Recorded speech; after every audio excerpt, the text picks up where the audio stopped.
Hello friends, welcome to Loxio Tech YouTube channel.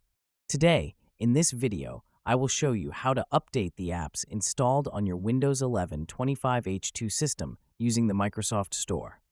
If you are using any third-party apps installed from outside the Windows Store, then you can update that software directly from the Apps Help menu.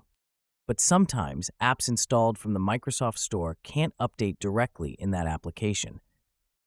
This video shows how to update it easily. Let's start. Click on the Start menu and search for Microsoft Store and open it. Then click on the Download tab in the lower left corner. From here, you can see the list of installed apps.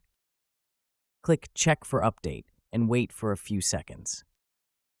Right here, the list of available updates for apps is shown, and it automatically starts the update and installation process. Please wait to complete the update process, and after that, restart the system. It's finished. If you enjoyed this video, then please make sure to subscribe this channel for more tech and tutorials videos. Also make sure to hit the bell icon to get the future upload notifications. And leave a comment if you have any suggestions or doubts. Please share with your friends. Thanks for watching. I hope you had a good time. See you in the next video.